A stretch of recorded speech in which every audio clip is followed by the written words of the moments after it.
L'esclavage, quelque chose qui semble être oublié par sa modernisation discrète. Parlons d'abord de l'esclavage qui n'a rien à voir avec ce que peut faire un être humain à son prochain. Si on se posait la question de savoir sur ce qui se passerait si l'on arrêtait de se nourrir, certains pourraient directement penser à la mort, ce qui est aussi vrai. Mais la souffrance est ce qui pourrait lui arriver s'il arrêtait de se nourrir. Cette souffrance peut nous pousser à faire ou à accepter ce que nous ne voulons pas. On est alors esclave de notre vie. Certains peuples l'ont vite compris et c'est pourquoi ils se sont organisés pour créer un système de production.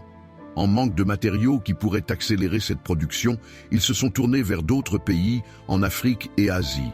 Ces peuples ont été capturés et emmenés de force vers d'autres continents pour travailler dans des immenses champs de blé, de maïs, du coton et tant d'autres.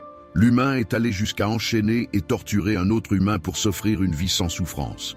L'humain qui est esclave de sa propre vie crée à son tour des esclaves. Regardons tous ces pays qui ont subi ces crimes ignobles. Certains ont jusqu'à présent du mal à se retrouver. Leurs esprits sont toujours enchaînés par ce passé dévastateur. C'est quelque chose qui continue jusqu'à nos jours. Dans certaines entreprises, beaucoup d'employés travaillent, mais avec un salaire minable.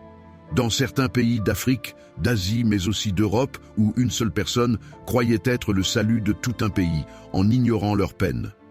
Le vrai visage de l'humain est l'égoïsme. Nous sommes maintenant arrivés à la fin de cette vidéo. Si vous voulez regarder d'autres vidéos de ce genre, n'oubliez pas d'aimer et partager. C'était votre penseur BM El Hadj Morley.